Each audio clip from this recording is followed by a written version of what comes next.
and welcome to Eye to the Sky, the UFO Synopsis, here on the UFO Paranormal Radio Network. I'm your host, Dee Andrew, and tonight my guest is Giorgio Tsoukalos. I think I pronounced that correctly. Giorgio Tsoukalos has often been described as the real-life Indiana Jones.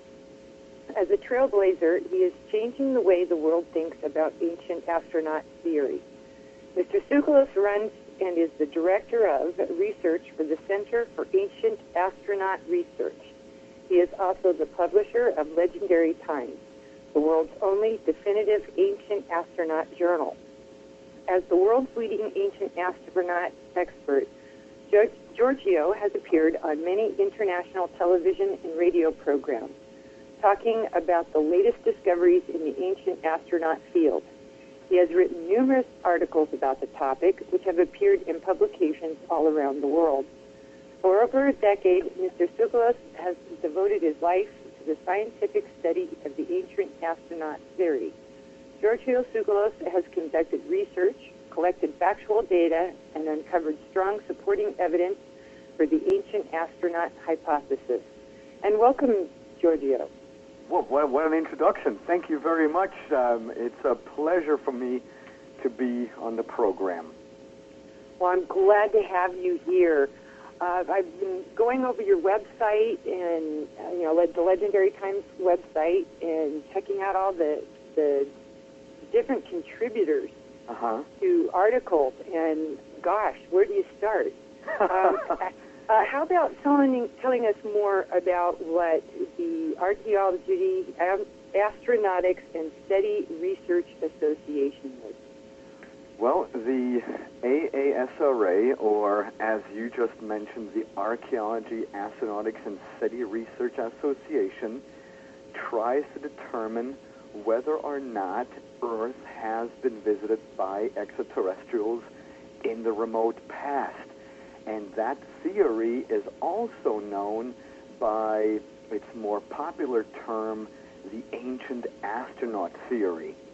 And there is a book out by the name of Chariots of the Gods, and that book was published in the early 70s by a gentleman by the name of Eric von Daniken.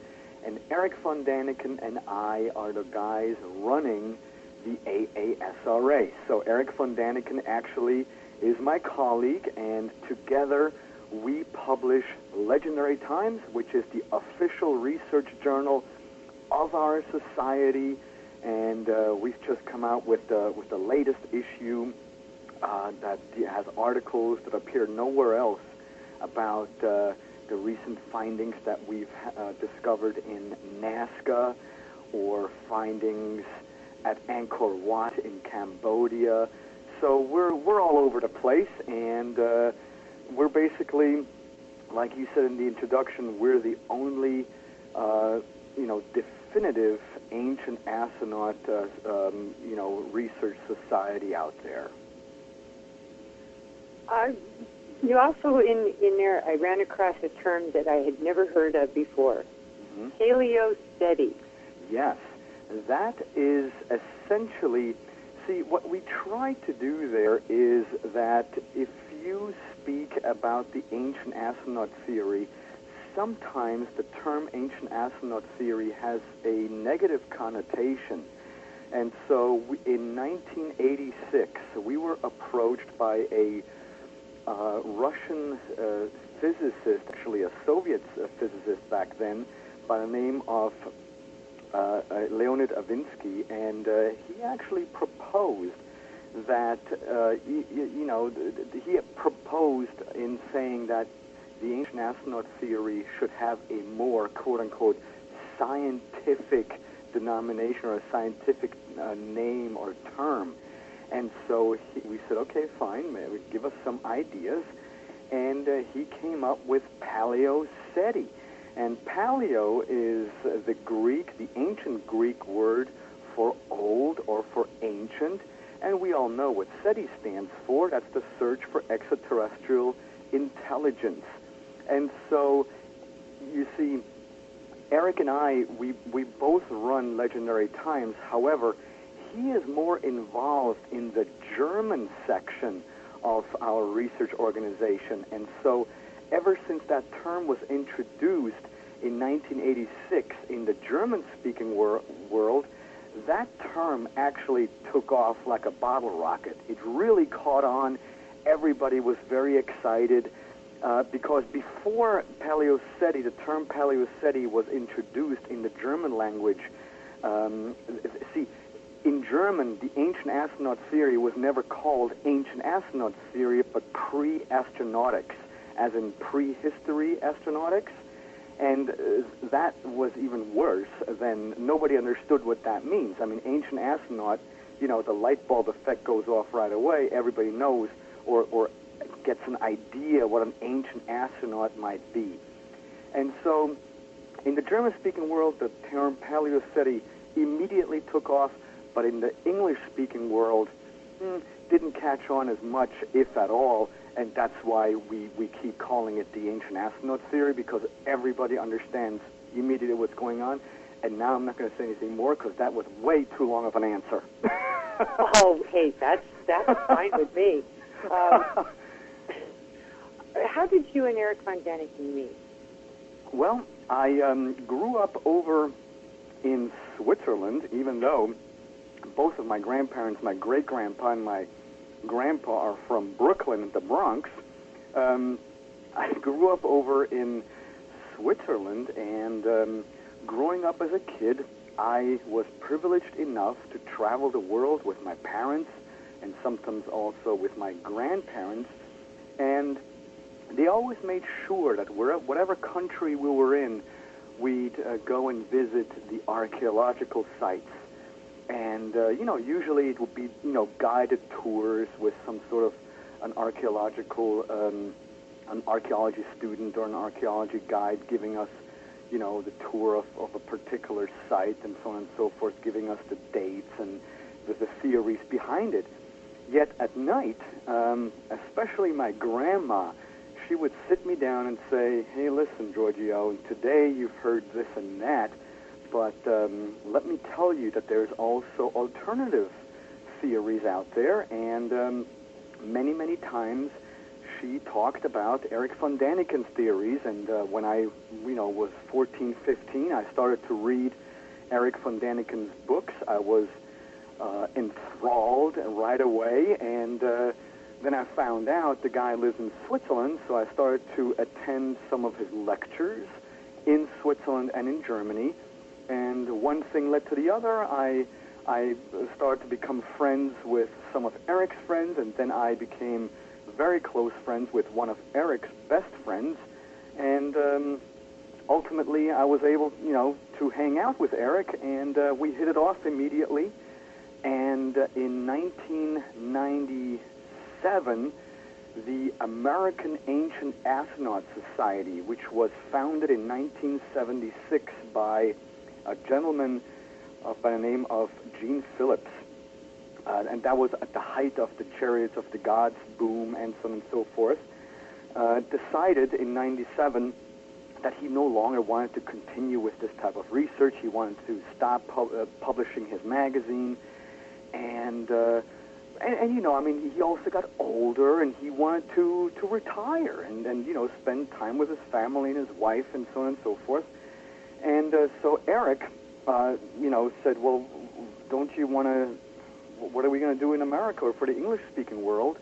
And he said, essentially, I don't know, I don't care. So Eric approached me and said, we sort of have a dilemma here. We need a new ancient astronaut organization. And if anyone, I'd like to approach you first, because you're already in the States. You know the language, you know about the topic, so what do you say? And I think that was one of those moments where you just have to say, let's grab let's grab the bull by its horns, and let's do it. And I did. And that was back in end of 97, and we founded the AASRA in 1998. So this year is actually our 10-year anniversary. Oh, well, congratulations on that.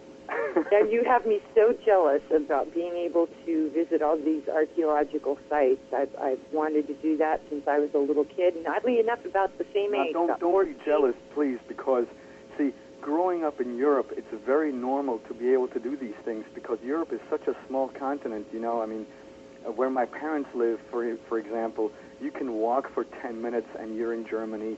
You can drive for 25 minutes and you're in France. You can drive for 2 hours, you're in Austria, and only 3 hours, and you're in Italy. So, you know, it's very easy to explore a lot of different ancient sites in Europe. I mean, a weekend is enough. So I was merely lucky to have grown up in Europe. That's about it. So don't feel jealous. And plus, you'll get to travel soon, I'm sure. You just have to put your mind to it. Well, actually, here in a couple of weeks, I'll be in Laughlin. I'll be there for the UFO Congress, the last 3 days of it. Got to get away from the day job for a little while. Excellent. And like you, I discovered Eric von Daniken's books about 14, 15, somewhere around there, and gobbled them up, and anything else I could find on the subject. Yes.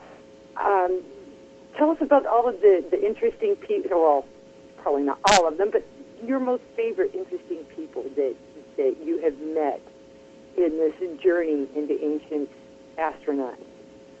Well, I mean, the first one that in the English-speaking language that comes to mind is David Childress, who over the years has become a very, very dear friend of mine.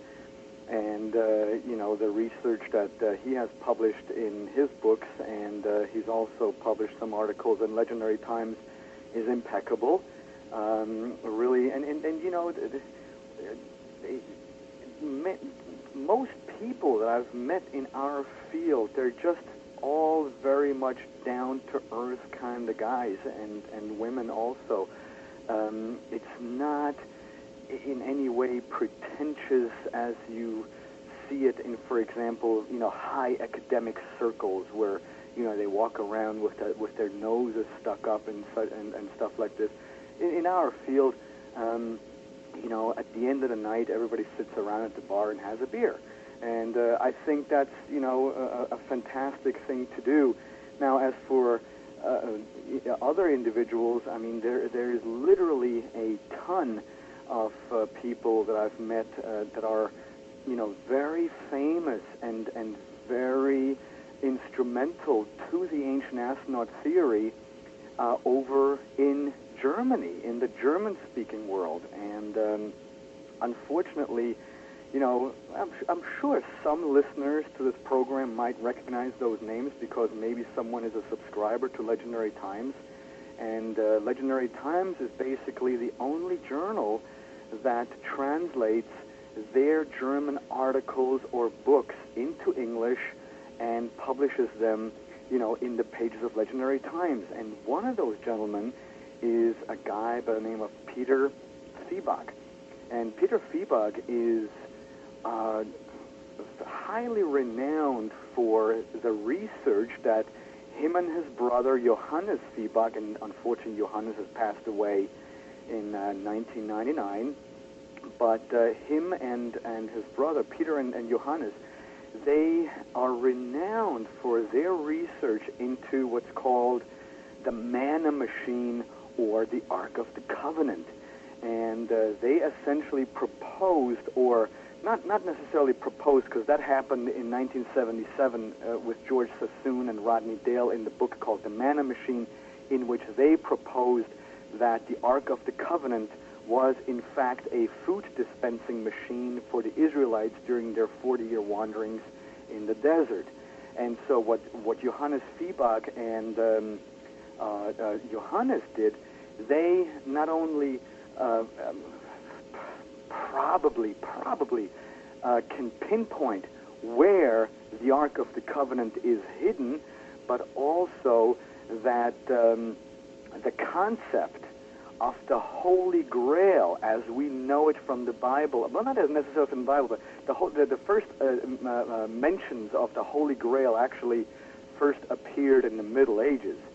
and with Wolfram von Eschenbach's Parzival, all these Middle Age literature, and they finally came to the conclusion that the Holy Grail is nothing else but the Ark of the Covenant, and that this Ark of the Covenant, by way of the manna machine, is this extraterrestrial device that was given to the Israelites by extraterrestrials.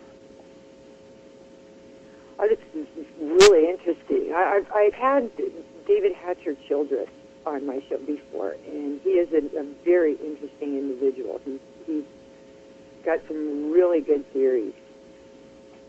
Yes, no, fantastic stuff. Especially his specialty are lost cities, lost continents such as Atlantis and Lemuria and all those places. I mean, I would say that he is probably, the most knowledgeable expert on those particular topics. Where's some of the most interesting places that you found evidence, personally have gone to, that has archaeological evidence of ancient astronauts? Right. Well, I mean, see, there isn't any one particular place that I would say, here, this is it. I mean, there are those places, but the way I like to look at it is, I'm sure many of our listeners have completed or worked on a puzzle. Let's say you have a 1,000-piece puzzle. You pour out the pieces on a table, and then you start to. Personally, I like to start out from the border, from around the edges, and then I work my way in towards the center. However, looking at it from the ancient astronaut perspective, you see, what we try to do here is we're working on this big, gigantic puzzle, and we're collecting the pieces, and we try to put them into place one by one. And so, if we look at that picture, even when you assemble a puzzle, the more you complete the puzzle, the more you know what this thing looks like, even though not all the pieces are yet in place. So this is what we're trying to do. And of course, the main arguments or the main places that are usually always, referred to are, the pyramids in Egypt, for example. But I want to tell our listeners right now that, the ancient astronaut theory, for example, has never, the classic ancient astronaut theory, the one that Legendary Times, Eric von Daniken, and I represent, we have never claimed, for example, that the pyramids were built by aliens. And that would be completely ludicrous to even suggest such a thing, because the pyramids were built by human beings with human hands, with human sweat and human labor. But, like the texts, the ancient Egyptian texts say, the pyramids were built by humans with the assistance of the gods. And therein lies the difference. And by the way, when I speak of gods, I'd like to tell everyone, please, I'm talking about gods with a lowercase g, and that has nothing to do with God. It has nothing to do with spirituality. It has nothing to do with anything divine. Those were merely flesh and blood space travelers who came here in the remote past in nuts and bolts spaceships. But our ancestors, who, by the way, were not stupid, they were highly intelligent, but their technological frame of reference was a bit different than what we have today. I mean, they were just not technologically advanced, so they essentially misunderstood that technology that they witnessed as being something magical, something divine. And it's nothing but misunderstood technology. And that is basically what the ancient astronaut theory proposes. And so in Egypt we have those cases. We have these cases all over the world. But now the main important spot for me would definitely have to be in the highlands of Bolivia, near or right next to Lake Titicaca, at a site called Tiwanaku. And Tiwanaku is world famous. There's a wonderfully carved gate out of a big piece of a slab of rock. It's called the Gate of the Sun and the Gate of the Moon. Beautiful thing, whatever. However, the most important thing is just 100 yards away from Tiwanaku, and that's a site called Pumapunku. And Pumapunku, still today, you will not find a lot anywhere in the expert literature. You will find volumes and volumes of text about Tiwanaku, but you will not find anything about Pumapunku, simply for the fact that there are no explanations for what is going on at Pumapunku. You have these gigantic stone slabs that weigh up to 500 tons that used to be all one piece, and now they're all broken apart. I have no idea why. There are pieces there that fit together like Legos that, when assembled, they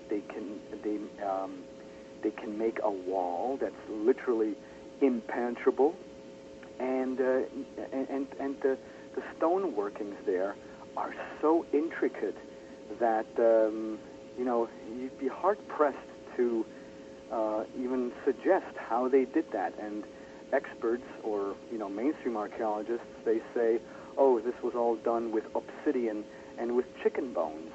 And I'm sorry, that's and I'll say it, just rubbish, because you can't achieve such a standard in stonemasonry with chicken bones. It just can't be done. Well, personally, I don't think I've ever heard of and I'm probably going to pronounce it incorrectly, Pumapunku? Pumapunku, yeah. Anybody can go and Google it, and even on the internet you can't find much. It's Puma, and the new word Punku. And see, you're a prime example. Here you are, in the field, an expert, and you haven't even heard of this. And just a couple of weeks ago, I was on George Nuri's program, and he hasn't heard about Pumapunku either. I mean, that just goes to show how many mysteries there still are out there, but the mainstream media keeps these things essentially under wraps, because out of fear that when stuff like this comes out to, into the light, we have to concede in saying, what the heck is going on here? How is this possible? Because the crazy thing is, that, the heirs of the original people that lived in and around Pumapunku, the natives there, those are, and that's been established, those are the Aymara Indians. And they're very nice people. They still live there. You can interact with them. Wonderful, friendly people. So there's no fear of communication there at all, and they want to share their culture with you.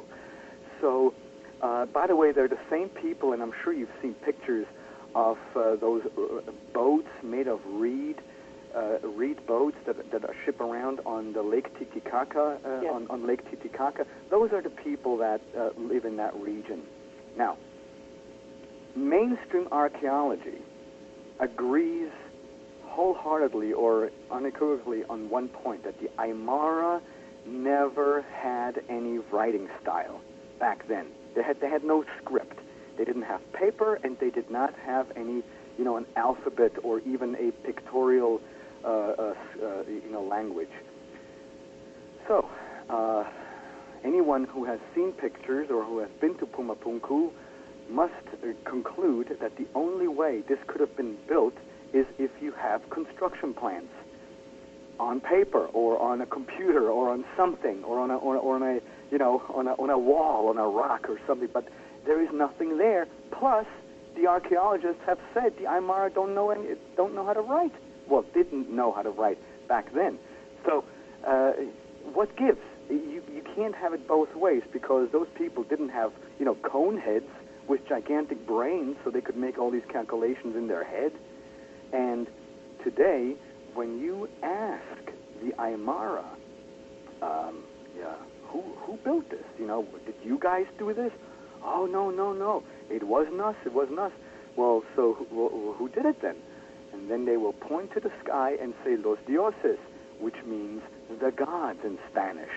Now, then you can ask them, well, what do you mean, the gods? And then they will tell you, like every other culture in history, they will tell you the exact same story. That a long, long time ago, the heavens opened and the teachers from the sky, or the guardians of heaven, descended and taught mankind in various disciplines. And once again, and I'm going to say this one more time, I can't stress enough that when I say that the heavens opened and the teachers from the sky descended, those were not angels, those were not anything from a divine realm or a spiritual realm, but in the ancient astronaut theory, those were flesh and blood extraterrestrials that came here in nuts and bolts spaceships. But our ancestors misinterpreted that, technology. They misinterpreted it as being divine because their frame of reference was different than our frame of reference of today. Well, as you were saying that they didn't have paper or written language, to write out or draw out or whatever the plans to build this, even with the Parthenon, when it was built, they didn't use a blueprint. Everything was measured on the spot and marked, okay, this is bottom of Pillar 1, this is the second section of Pillar 1, and so on up. But it's inscribed, and I actually have been to the Parthenon many times, and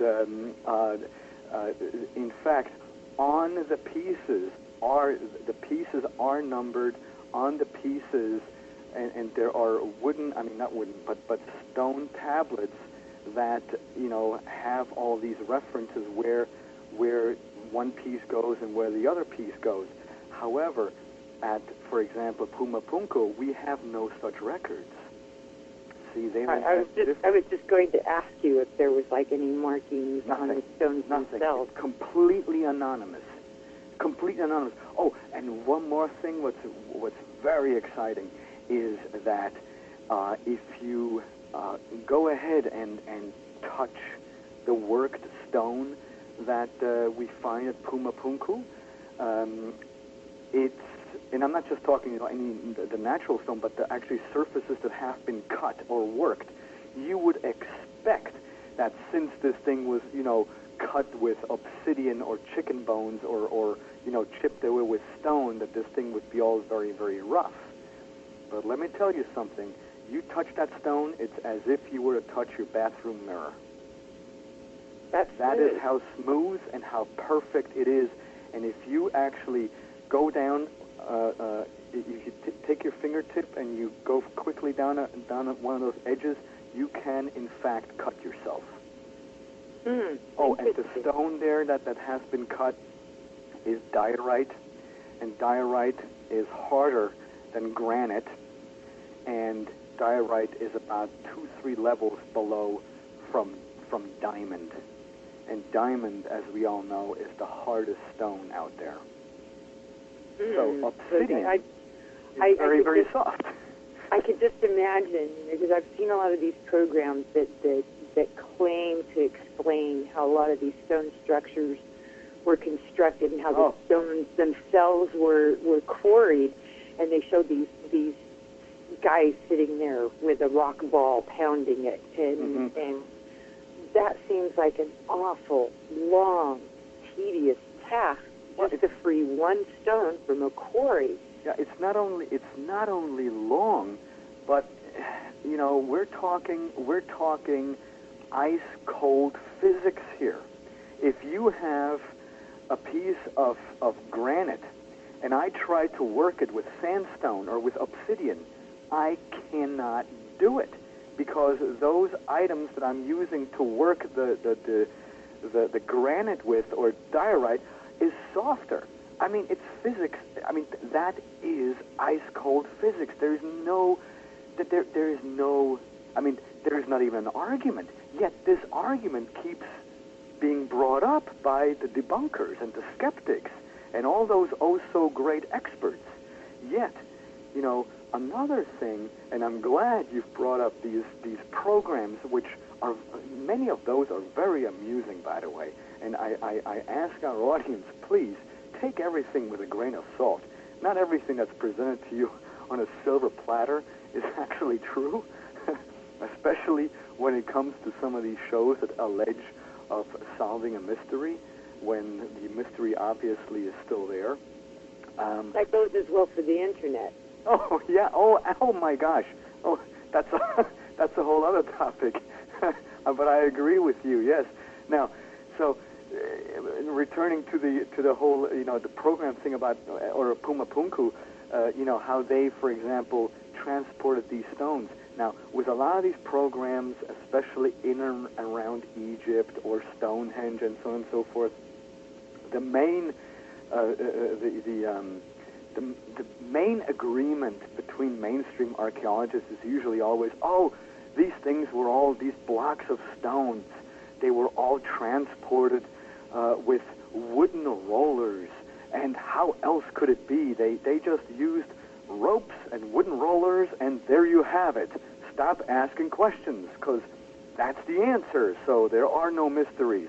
Okay, baloney, because, number one, at Puma Punku, we are at an altitude of 14,000 feet. That is way above the tree line. There never were, and there never will be, tree trunks or trees up there. So if they used tree trunks, which forest was cut down and then transported up there to 14,000 feet to, to transport these to transport these stone slabs? You see, solving a mystery, especially on TV and out of the mouths of the mainstream archaeologists, it's all very easy because you can manipulate your answers, you can manipulate your theories and so on and so forth. And unfortunately, the great majority of people, they're then satisfied. However, what we do here, people who listen to this program, you as a person, that you've actually taken the initiative to have a program like this, I with Eric with Legendary Times, see, we're not satisfied with these patch answers. We like to dig a little bit deeper because something isn't right. Not everything that we've been taught in school when we grew up as little kids and even in college doesn't necessarily make sense. There is something going on, and hey, in our opinion, it's an extraterrestrial intervention that happened in our culture a long, long time ago. Now, does that bother me? Am I, does that give me a dent in my pride? Absolutely not. I think it's great if this whole thing, really happened. I mean, in my opinion, it did, of course. But, I don't understand what the big deal is. Well, like what you were saying about they used rollers, tree trunks as rollers, and a lot of people will point to Easter Island and say, well, that's why there's no trees on Easter Island, is because they were all cut down and used to erect the mole. Mm-hmm. And that is a very interesting argument, and we could definitely carry that argument forward if it were true that the tree trunks of the trees that once were native to Easter Island were big, gigantic trees. But the fact of the matter is that even when there still were trees on Easter Island, those trees were very small, with very, very nimble tree trunks, because that island is in the middle of the South Pacific, so it can get very, very windy. Now, I'm from Greece, and I've been to many, many islands in the Mediterranean, and especially in the Greek islands and so on and so forth. And all of those islands have trees, but they're not trees as we know, in like an oak or something like this. They're all, like olive trees, and they have all very, very tiny, limber, spindly tree trunks. Those are the types of trees that were on Easter Island. There were never any big oak trees and stuff like this that would be needed to support, the weight of carrying or rolling around these heads. And by the way, the weight of these heads would simply crush that wood. I mean, we're talking thousands of tons. Hundreds of tons with some of these. The biggest head on Easter Island that was found, that's erect, standing, is 65 foot. I mean, that's humongous. Very large. And on top of that, they put a hat. And how they got that up there, I have no idea. But all the Easter Island heads that used to stand when they were completely finished, also they all received a hood ornament, not a hood ornament, an ornament that was placed on top that looked like a hat, like a top hat, and then they also put in corals into the eyes to make it as if those heads were looking out to the sea or inland and so on and so forth. I have a question that was sent to me by a member, or a couple of questions actually, from a couple of members of our virtual audience. Sure. One of them is from Morniette, and she would like to know what was the name again of the two brothers that you mentioned. Oh, it's Peter Feebag, and that's F as in Frank, IEBAG, and his brother was Johannes, JOHANNES. But I can tell you right now that the only way you will be able to read an article by those two gentlemen is through Legendary Times, because we're the only publication that has taken the time and the effort to translate their work and put it into English.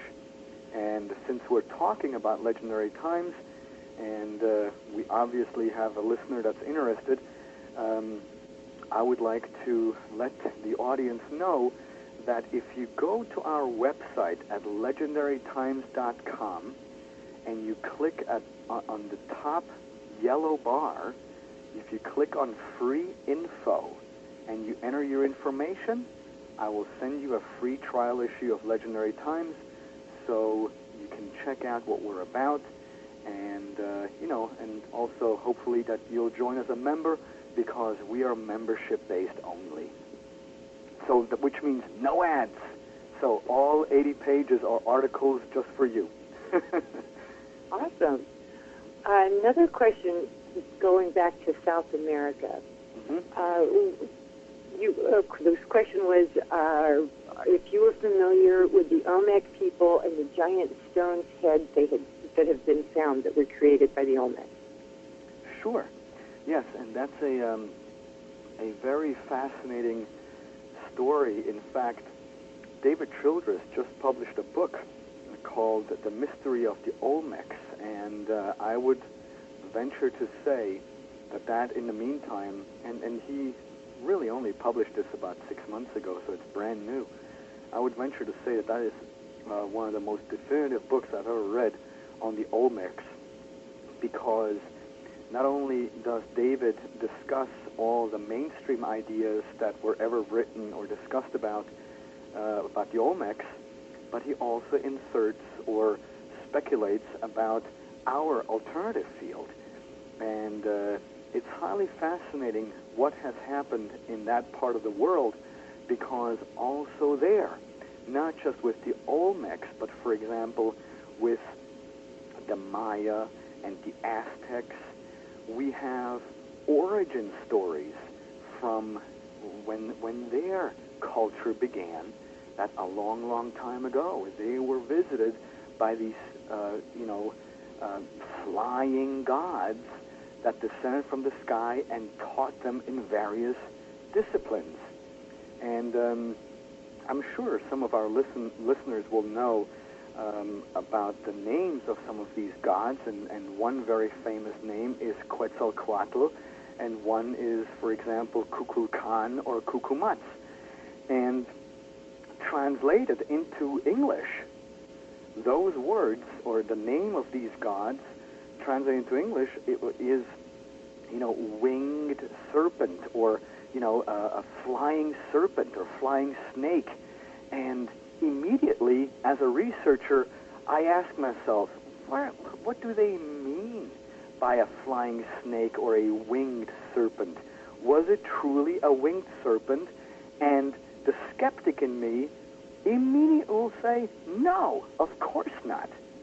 What they saw, which was, in my opinion, a technological device, could best be described as a winged serpent, because they didn't have, the vocabulary for jet engine.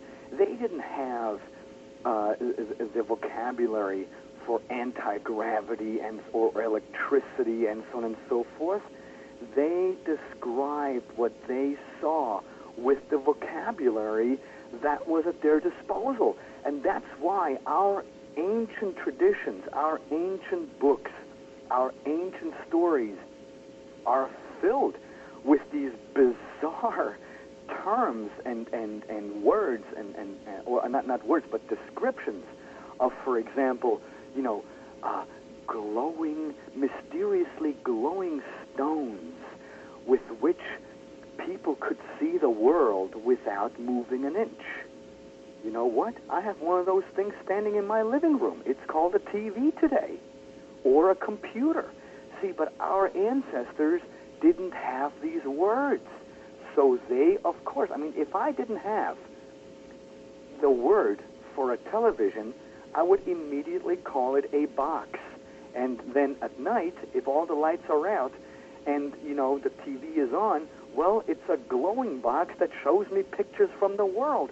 And I'm sitting in my chair without moving an inch.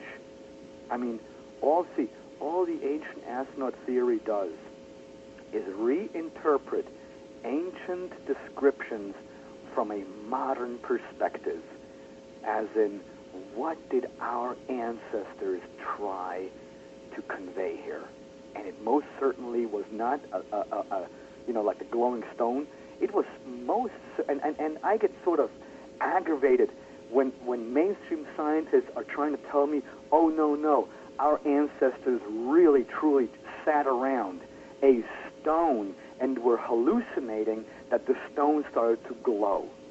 Then I almost get angry when I hear stuff like this, because our ancestors were not dumb, they were not stupid, they were primitive technologically speaking, but they, for crying out loud, were not sitting around a normal rock or a normal stone that they then hallucinated began to glow. I refuse. That is an insult to the stories, the ancient traditions that our ancestors painstakingly wrote down, that we, with our know-it-all attitude that we have today, oh, those people were all just, it was all just a fantasy and figments of their imagination. I say baloney. They tried to tell us something, they just did not have the vocabulary. Well, then if you look back through ancient history, you find accounts of a pharaoh having a sighting. Was it Constantine? Mm-hmm.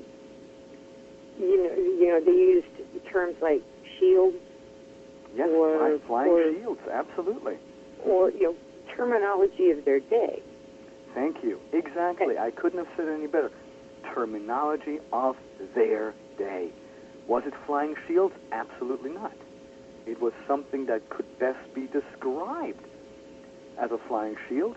And if you look at, modern-day UFO reports, or if you look at some of the wall paintings, the murals that we have, from the Middle Ages, that can be found in churches, there is something in the background of some of these pictures in the sky, that depict the sky, of these UFO-looking like things, and, that could be described as shields.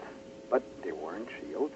I mean, nobody went outside and threw a couple of shields in the air. That would be ridiculous.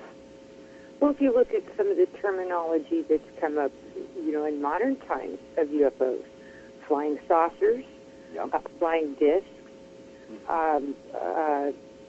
flying, this, flying that. We're using descriptive terms of our time, things that are familiar to us. Right. Exactly, and that is exactly what happened in our past. And see, this is exactly where the ancient astronaut theory, the ancient astronaut theory, especially the one that Legendary Times and Eric von Daniken pursues, we try to essentially look at ancient traditions and not laugh or not say, like many mainstream scientists and archaeologists, that's what they do now, is that, oh, no, it's all just symbolism. And you know what? It isn't. I mean, it's not symbolism, because the bottom line is our ancestors. See, let's put it this way. When writing was first invented by the Sumerians, that writing style, that was revolutionary. It was just incredible that all of a sudden they had a method with which to put something in writing so it could be saved essentially, not only just for posterity, but forever if it's, stored right. And they made sure that their tablets were stored right, because we still have many of those today. But what can we read in the ancient Babylonian and Sumerian stone tablets? Those stories are filled with these gods, lowercase g, that descended from the sky and assisted mankind in all sorts of various disciplines. So, to say that all this is fantasy, to me, is such an insult towards our ancestors, because, like I said, writing was a very new invention back then. So why the heck should they just sit around and invent stories and put those stories in writing? I disagree with that. I think the very first stories that were written down were the reason why they wrote them down is because that what happened that very moment was so significant, so flabbergasting, that they were like, guys, let's write this down because nobody will believe us. And guess what? Today we are in 2008, and we're struggling to let the mainstream know that hey, let's listen, let's look at the stuff that our ancestors wrote down, and not throw this stuff into the realm of fantasy and the imagination. We have a question from our virtual auditorium. Mornette, you have your hand up, honey, and your mic is yours. Go right ahead.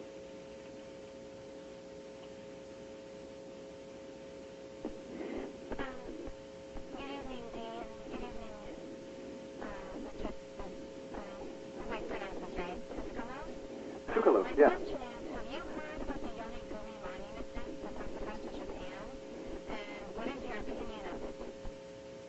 Yes, I actually, together with my co-publisher, we went diving there in 1999. So, yes, I know. I'm very familiar with the monument there, and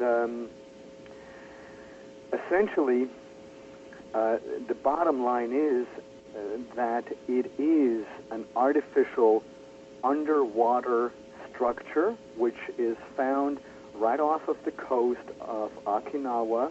It's called the Yonaguni Monument.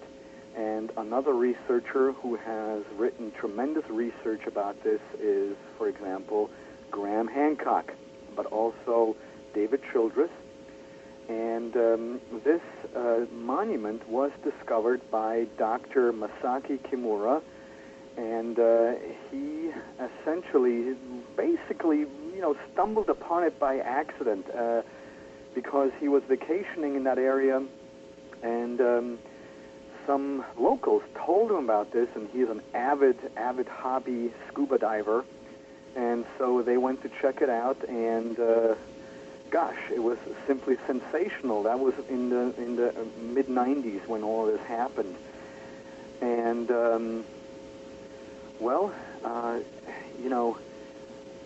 there is, if Yonaguni, the underwater structure there, is 100% artificial, then that means there's only one way. Well, there's actually two. There's two ways how that could have been achieved, and that is either the architects or whoever cut that rock. By the way, the thing is massive. I mean, it's as if an entire mountain down there had just been cut underwater with some sort of a cheese knife. There's very jagged platforms. It almost looks like a four-sided pyramid, but not really. It's a bit elongated, but it definitely has a very artificial features to it. So either whoever built that or whoever cut that rock had scuba gear, which in my opinion is highly unlikely, because we're talking thousands and thousands of years ago. We're not talking the last 100 years. We're talking, this monument is ancient. Or the second possibility, and this is the one that I ascribe to, is that Yonaguni, those platforms were created when the water levels were lower than they were today, which means it had to have happened before the last ice age, which was over 14,000 years ago.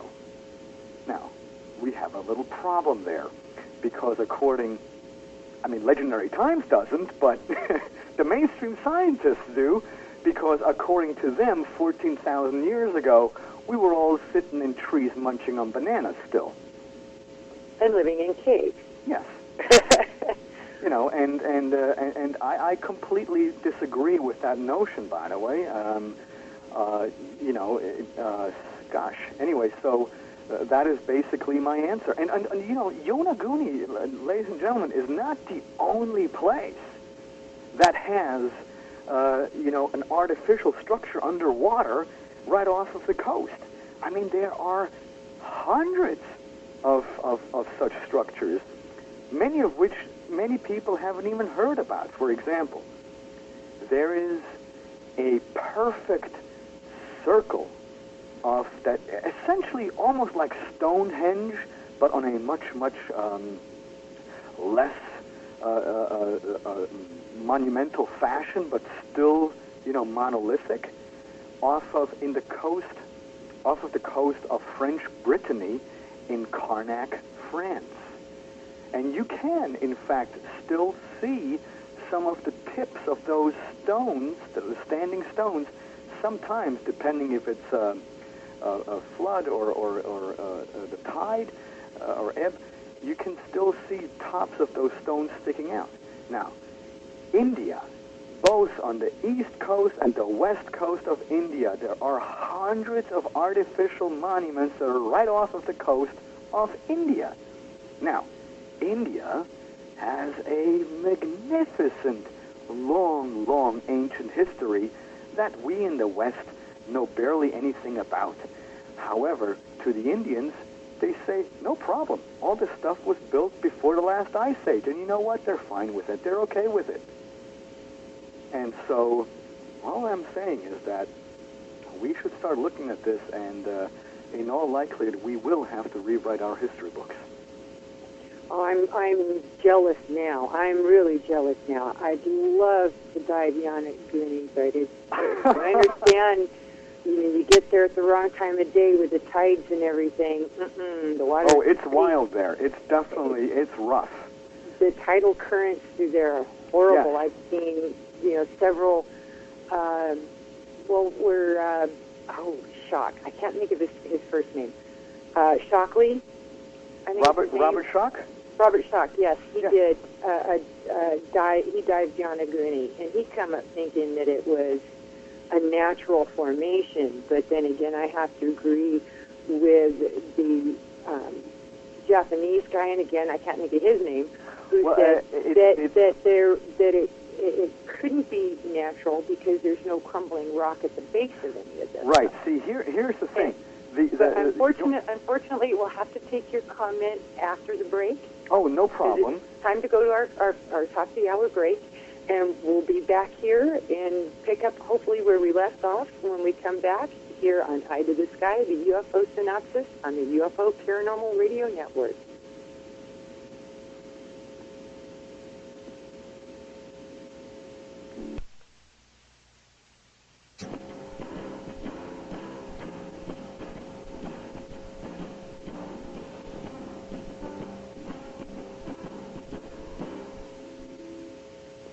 And welcome back to Eye to the Sky, the UFO Synopsis, here on the UFO Paranormal Radio Network. I'm your host, DeAndrew, and tonight we're talking with Giorgio Tsoukalos. Am I saying your last name right? Yes. Oh, good. I wasn't sure whether the T was silent or not. When we left, we were talking about, or you were actually, talking about some of the sunken monuments of India, off the coast of India. Mm-hmm. I had heard that they were finding more than just monuments, that possibly even some cities. Oh, yes, absolutely. In fact, some of these things are interconnected with one another, and so it seems like there, like you said, that there was some sort of planning there at hand, and like I said, the only solution to this problem or this question is that those things were developed and or created when the water levels were significantly lower, and that was 14,000 years ago. During the Ice Age, when all that water... I mean, and that's, of course, a big no-no to the mainstream archaeologists, but there are, certain things that, certain pieces of evidence that we have that cannot or no longer be brushed under the carpet, and that's great. Well, I agree. Yes. You've got Yonaguni off of Japan. You have all these cities off of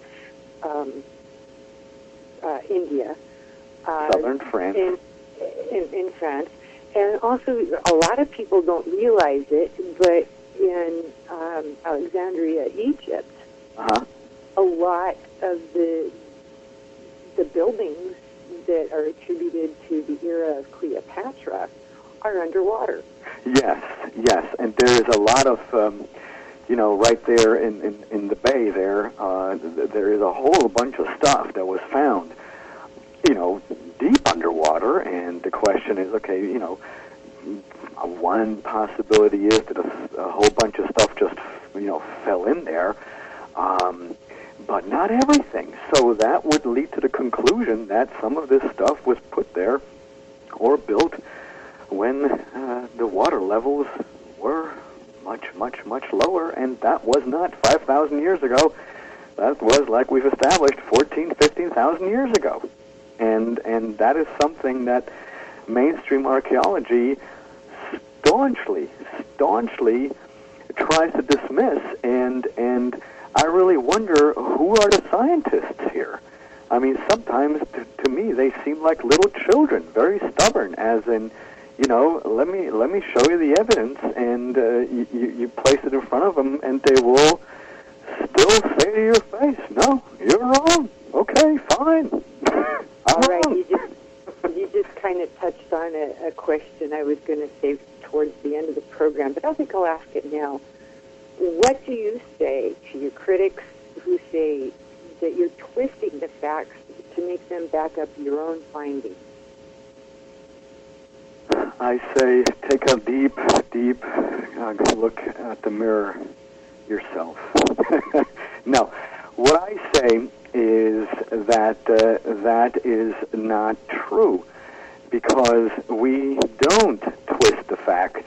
Because when we speak about texts that talk about these strange beings that descend from the sky, I can go and show you historical documents of Manetho, I can show you Herodotus, I can show you Al-Makrizi, I can show you all these ancient texts from all these ancient historians that are found at the British Museum in London, that are found at the museum, at the Metropolitan Museum of Art in New York City, at the Natural History Museum in New York City.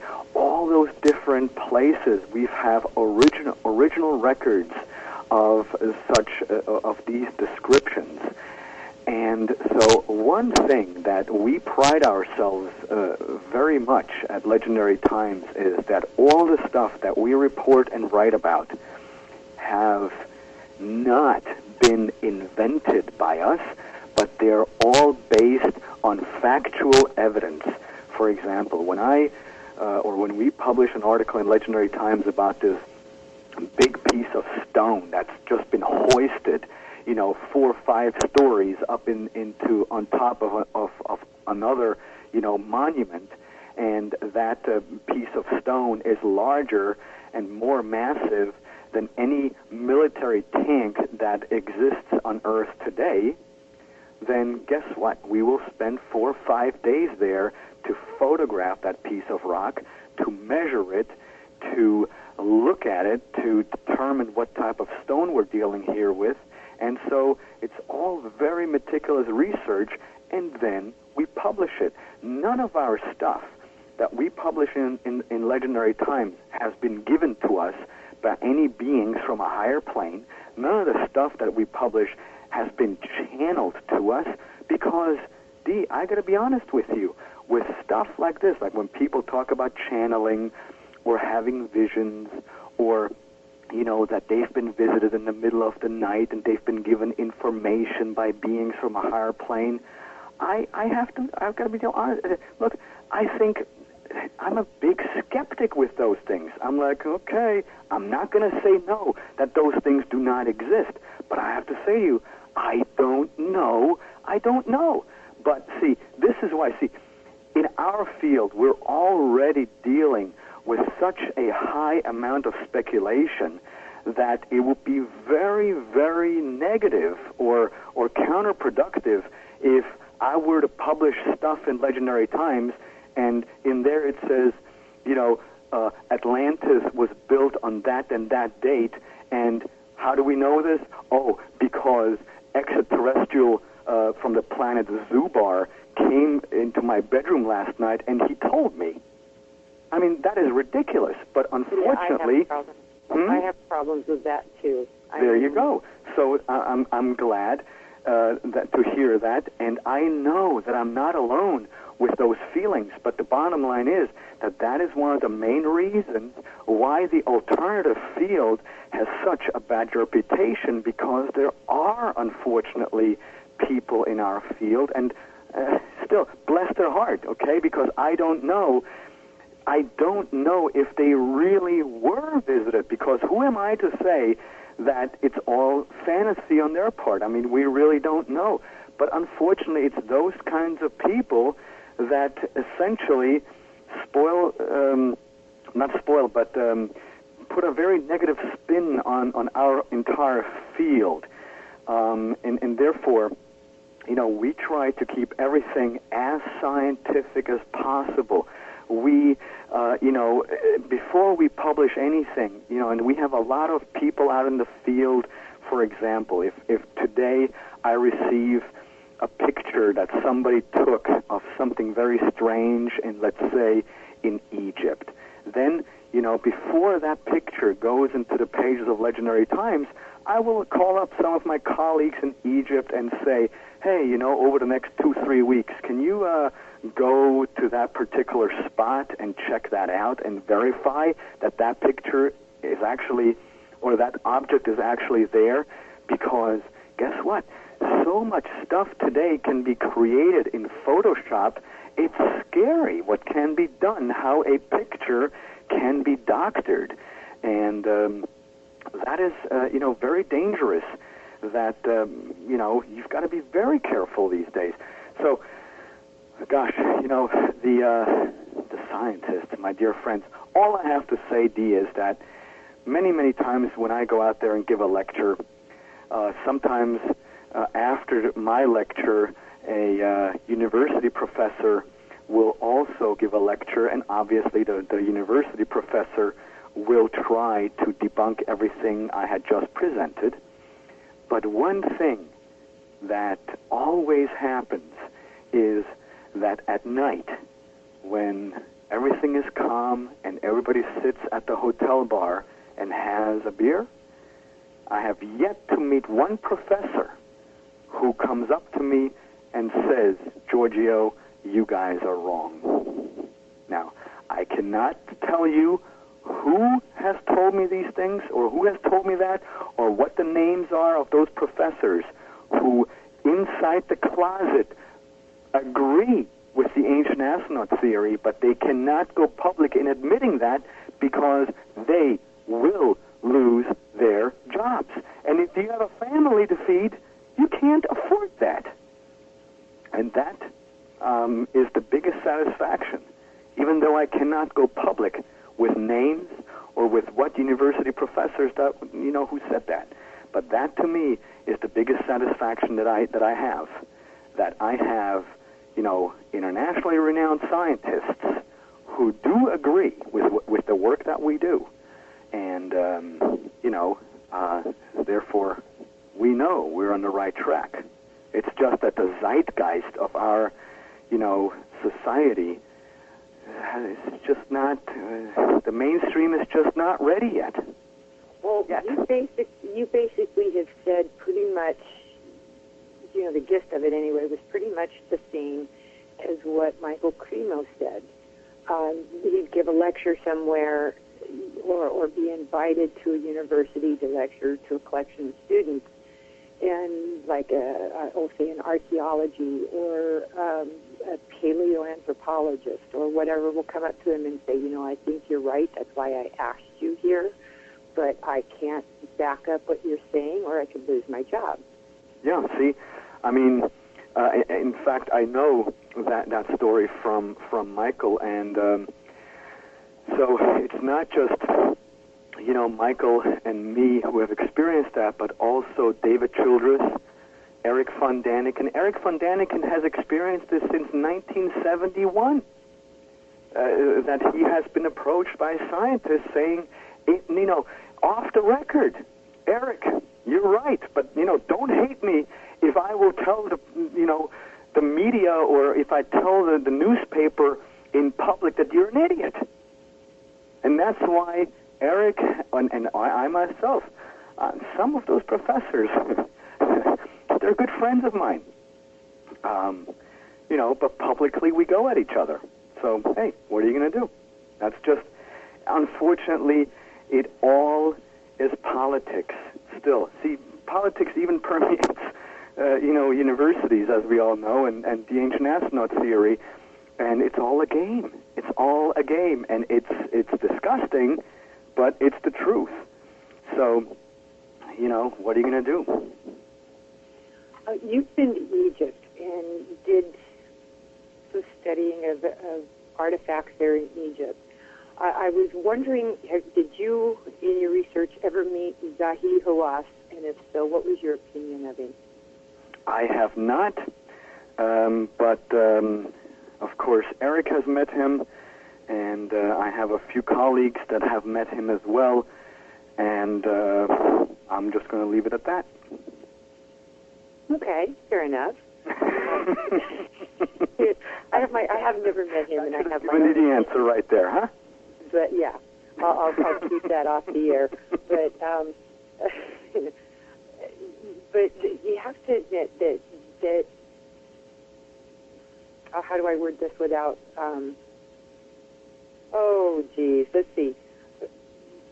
using Zahi Hawass as an example, okay, there's a lot of your archaeologists who, okay, this is what's been known. This is the way it's been, practically forever, and this is the way it's been taught.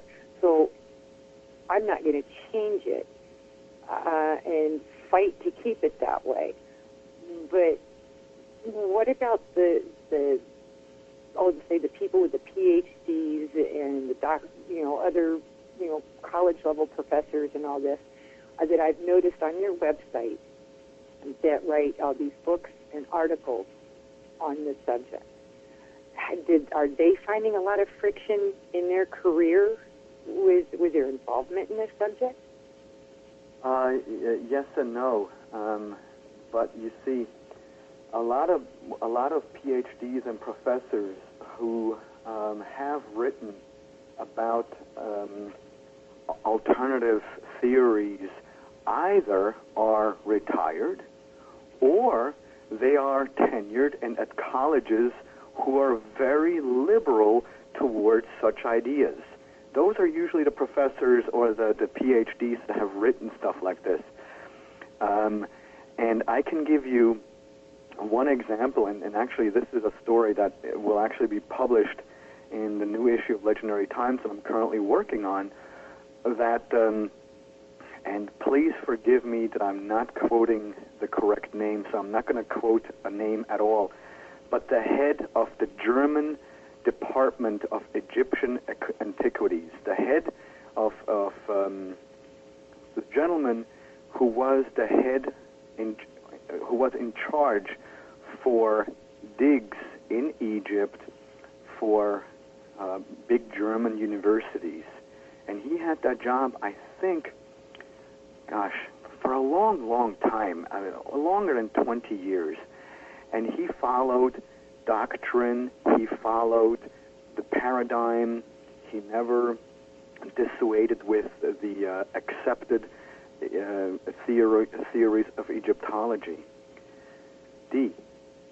2 weeks after he retired, he came out with a 400-page book that he had been working on for 20 years, in which he basically negates everything that he had been preaching to his students for the 20 years he was in charge. What the heck does that tell you? It tells you that everybody is bursting at the seams to tell the truth, but they're afraid to because out of fear of losing their job. And that is horrible. I mean, but unfortunately, that's the world we live in. And just one very, very brief word about Dr. Hawass. His big hang-up is that he disagrees with the alternative field, that he is very upset that he thinks that what we propose is that the pyramids were built by aliens and that the Egyptians had nothing to do with it. And like I established earlier in the interview, nothing could be any further from the truth. The classic ancient astronaut theory says that, of course, and you read any reputable ancient astronaut book or any reputable alternative history book, and they will all agree in one point, and that is the pyramids were indeed built by the Egyptians. There is no questions that the Egyptian built the pyramids, but with the assistance of these teachers from the sky. And as an Egyptian, you know these stories because they're bedtime stories still today in modern-day Egypt, that a long, long time ago, Egypt was visited by the gods. So, I don't know where this idea comes from that, well, I do know where this idea comes from. I mean, it's just basically, the scientists claiming stuff about the alternative field that many of us have never said, such as, oh, you guys believe that the pyramids were built by aliens. No, we never said such a thing, but unfortunately, that's what the mainstream media keeps regurgitating, and they have a field day with this. all the mainstream media, and I have problems with them as well that I won't go into here. We have we put his hand down. I was going to say we had another question from the audience, but just as I was going to call him, they put their hand down. Darn it. And it was one problem I have though with Dr. Hawass is he's saying, oh, this is all the great works of the Egyptian people. Okay, yes, I agree. However, the people who are living in Egypt today, 99.999% of them, are not descendants of the original inhabitants. Egypt was taken over by the Arabic country in way back, during the height of the Crusades and all that. And I'm having difficulties with, don't get me wrong, the pyramids and Karnak and Thebes and all this is all great monuments to a past civilization. However, the people who did all this, their descendants in that country is a very small minority. Yeah, but they're still Egyptians, and whoever built it back then, those were Egyptians. I mean, there's no two ways about it. They live in the country of Egypt. I mean, I'd have to disagree on that, and I really don't know that it's 99%. I mean, that seems staggeringly high. That may be, it was just a guesstimate on it, but the majority of the people who live, in Egypt are descendants of invaders, basically. Yeah, but I mean that today, 2008, you can say that of every country. I mean, let's just look at the United States. This is true. I mean, this is true. That's we have to generalize, and especially if we look at the Eastern European countries. I mean, conquests and takeovers and battles for kingdoms have been going on for thousands of years. So that has been going on in every country, in every region. Basically, what I was working down to is there is a small minority of people in Egypt who still practice the ancient Egyptian religion. I was wondering if you had ever contacted any of these people and found what their take is on the monuments. No, but the idea behind how and who and when the pyramids were built,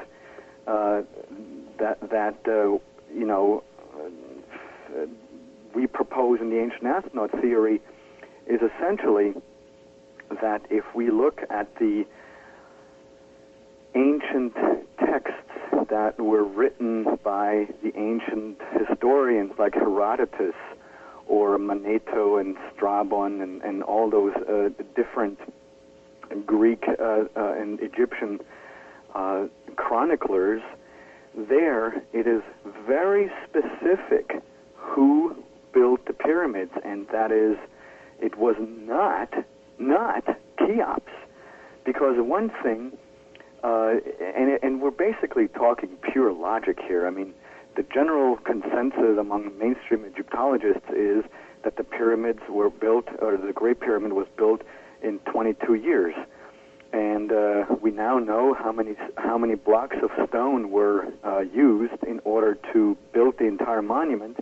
And if the figure of 22 years is indeed correct, which, by the way, it is not, but let's just assume for argument's sake, then that would mean that over those 22 years, you would have to cut, dress, transport, and put into place one piece of rock or one piece of stone every 2 minutes, 24 hours a day, 7 days a week, without holidays, for 22 years.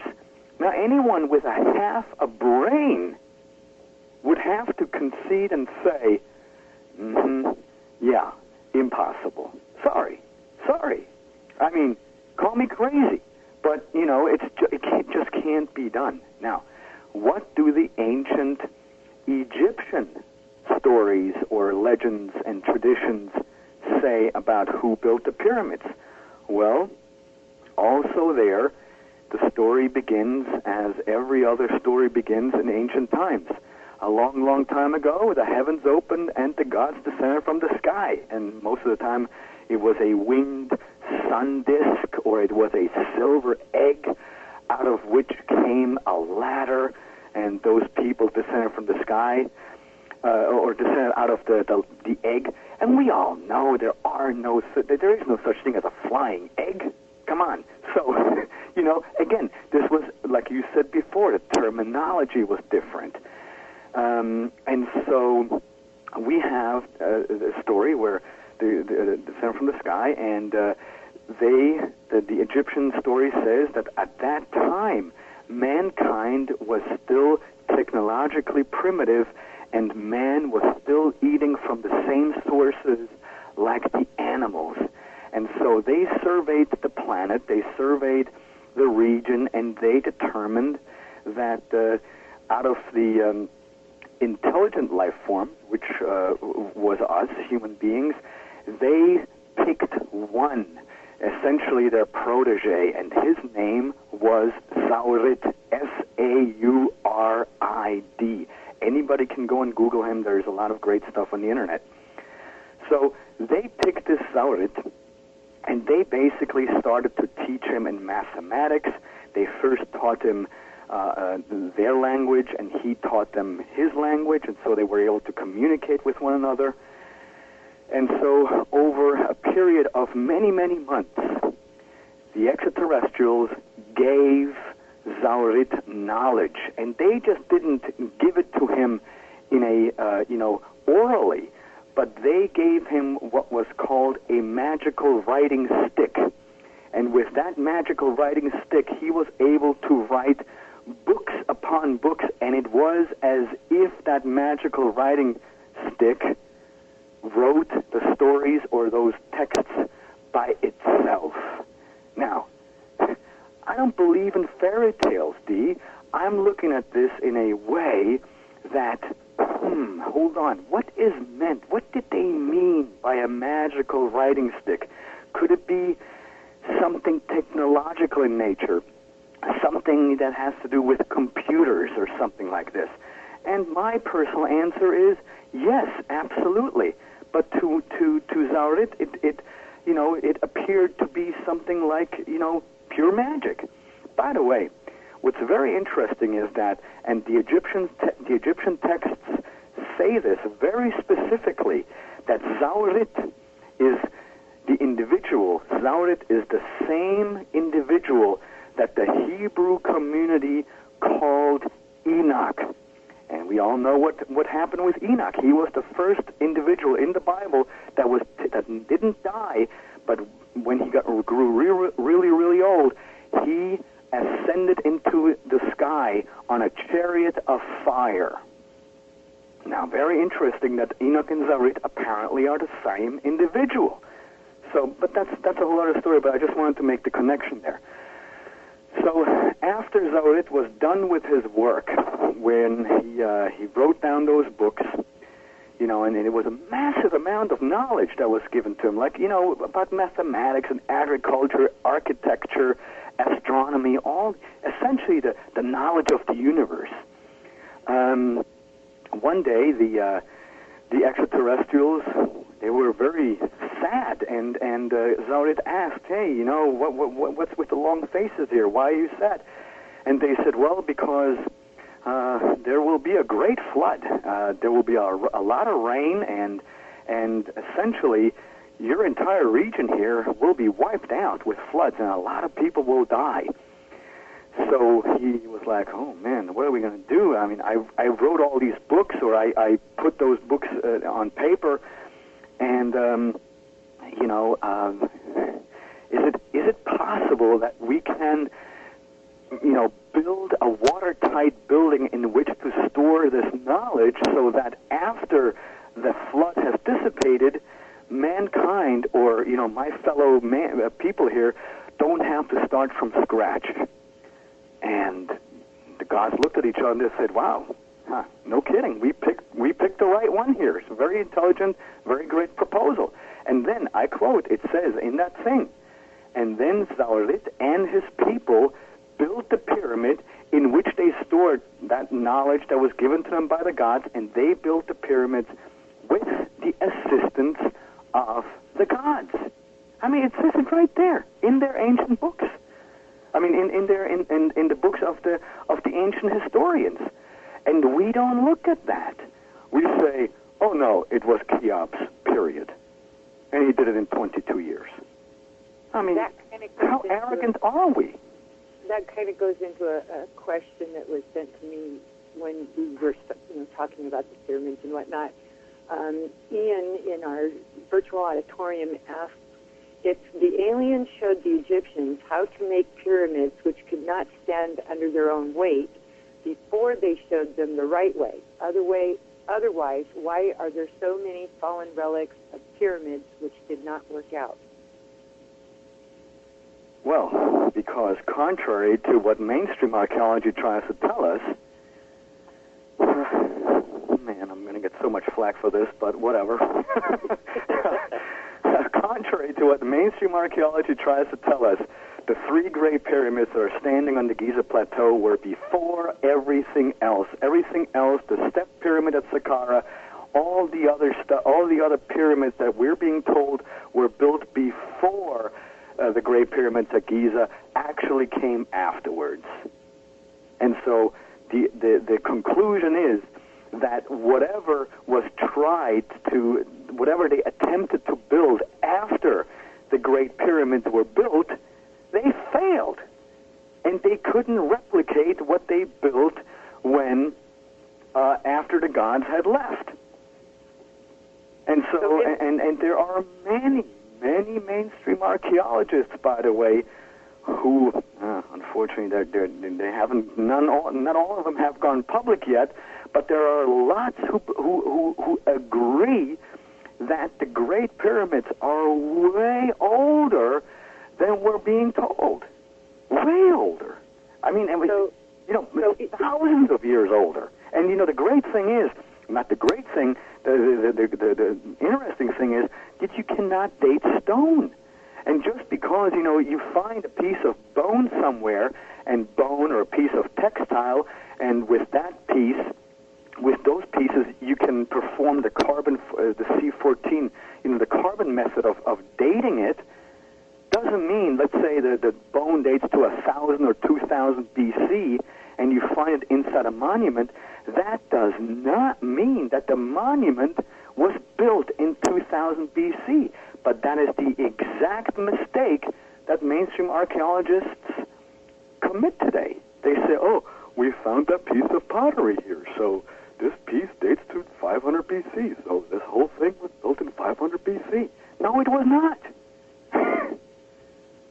So Imhotep wasn't the first designer? Of the Great Pyramid? Of the pyramid period. He's credited as being the architect of the first pyramid. I don't know. I feel very uncomfortable. I feel very uncomfortable attributing names to periods that lie back that far. That is the same. It is virtually the same as in saying that the ancient astronauts came from a planet from the Pleiades, or from Venus, or from Zeta Reticuli, or from planet Zubar. I mean, that to me is almost again in the realm of wild speculation.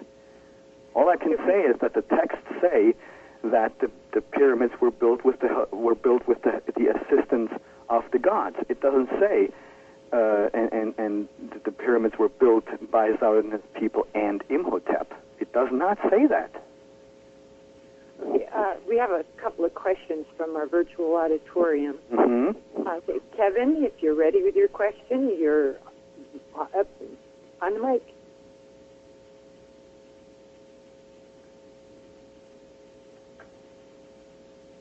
Okay. There we go. Come on, Kevin. All right, Dean, and I want to welcome our guest. One of the microbiologists, I don't know, they seem to fight amongst one another, and they can't make heads or tails out of it. But, you know, the pyramids, okay, and they were taught to use sound, or they can use anti-gravity to lift big heavy blocks. Now right here on Earth, we don't even have any cranes that can lift them. You are absolutely correct, And like sir. the Coral Reef Castle, okay, there's a man that built that. He used sound. Edward Leeds Calnan. He built that. Just one man. He was under 100 pounds. Yes, the gentleman's name is And then he built it in another place. But I think the ETs, they had a great hand in helping us out in building them pyramids. They're like them cities under the water, the pyramids. I mean, yeah, the plates could have moved and they could have sank, but it sounds like they need some help there too, you know, with ETs. So, because Yes. there's good ETs and bad ETs. We all know that. But, Well, just like there's good people and bad people. Okay. And what as his last words were, what's your take on all that? Yeah, no, I mean, Christopher Dunn wrote a fantastic book about the pyramids called the Giza Power Plant, and the sound hypothesis is very, very interesting, and I will not discredit it at all, because one thing is crystal clear, that the Great Pyramid was never a tomb, even though there is still programs and today on TV, and there are multiple textbooks that our poor students still have to read and memorize in college and universities that propose that the Great Pyramid was a tomb, and it never was. And yet, here we are, 2008, and the same rubbish is being regurgitated over and over again, and I'm baffled. So, you know, yeah, I mean, very interesting observations by Kevin, and yeah, I mean, who knows? And I agree with you. I don't think the Great Pyramid was a tomb, because all the tombs before and after the Great Pyramid was, you know, archaeologically, you know, textbooks, you know, speaking, have elaborate decorations on the walls and the ceilings and sometimes even the floors. You know, and so I agree. It wasn't a pyramid. We're starting to get a little short on time. We've got another question. Let's get right to it. Gossamer 7. We have another question coming up from the virtual auditorium. Gossamer. What is this virtual auditorium? This is fantastic. Oh, in Paltalk, we have a virtual audience that's in a chat room. Ah, okay. Well, I'll check that out. This is, I mean, I'm stoked about this. This is fantastic. Oh, yes. That's why, well, when they ask you their questions, they can't hear you. As long as they have their mic keyed up, they can't hear you. Uh-huh. Okay. Okay, Gossamer, if you're ready with your question, you're on the mic. Yes, hello, George. I was going to have you on the show, David, Dean's husband. George, I want to ask you, I saw a show on TV a while back, probably several years ago, and it was supposedly live. It was showing the dig underneath the Sphinx, one of the falls of the Sphinx, by Zahir Abbas and his crew. And they found a deep shaft full of water. They put up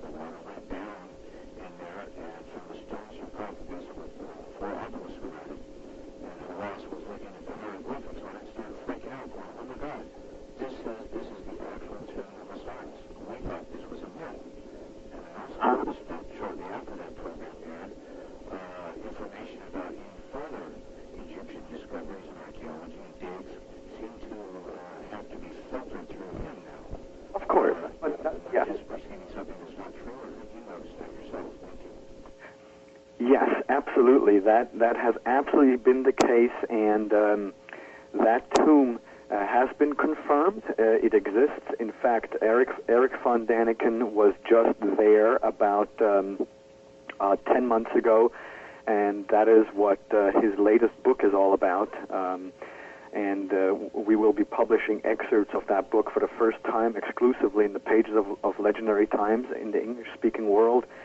And as to your very, very, very initial question, whether or not the show was live, I can tell you with 100% certainty, because we have confirmed this, the show was not live, because even though we have, me, for example, I'm here in Southern California, so I'm 3 hours behind East Coast time.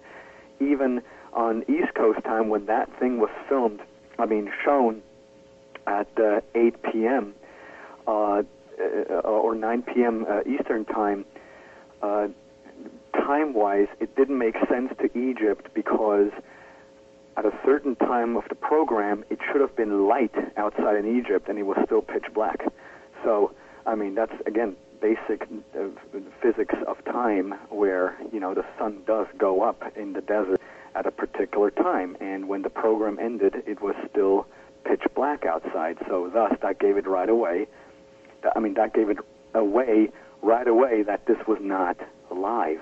And by the way, we have had the same problem when they, quote-unquote, explored for the very first time that door in one of the soul shafts that extended out of the Queen's Chamber, that was discovered in 1993 by Rudolf Gantenbrink.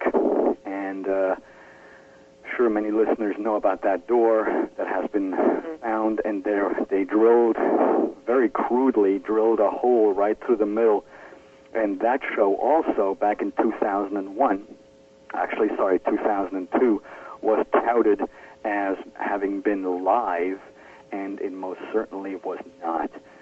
So, yes, but everything is being filtered, and, look, all I can say is that if nothing would be going on, if everything were so clear and without mysteries, then there wouldn't be this high degree of secrecy going on in Egypt right now that there is. If there are no mysteries and everything is so, without any big questions, why the secrecy? Now there's a big, gigantic wall that is being built around the entire Giza Plateau. For what? To keep the tourists out? Just have some more security, and to keep the souvenir peddlers out? Just issue them a fine and say you have to pay this and that amount of money per day in order to peddle your souvenirs. There is no need for a wall, but they're building one, and who knows why. The explanations that are given right now are not sufficient. Okay. Do you think that there is, to kind of borrow a term from Michael Cremo, a knowledge filter in place in archaeology specifically? Oh, absolutely. In fact, what I find very scary is that, for example, a couple of years ago, I knew this kid from Holland who was a big, big fan and a big supporter of the ancient astronaut theory. And, with the young, unbridled enthusiasm, he started his university studies, and he inscribed to become an archaeologist. And here we are, 5 years later, and he's almost ready to get his degree. And I just received an email from him 2 days ago, and the guy says, by the way, I no longer follow the ancient astronaut theory because it is crap. And that was essentially a quote from that email, and that just goes to show what they have done to him in those 5 years that he has studied to become a quote-unquote mainstream archaeologist. And that is scary. And we're talking Holland here. We're not talking the United States or Germany or whatever. We're talking very liberal Holland, where weed and everything you can buy in the store. Very liberal country. And, you know, I'll write him back an email and ask him, you know, what has happened to you?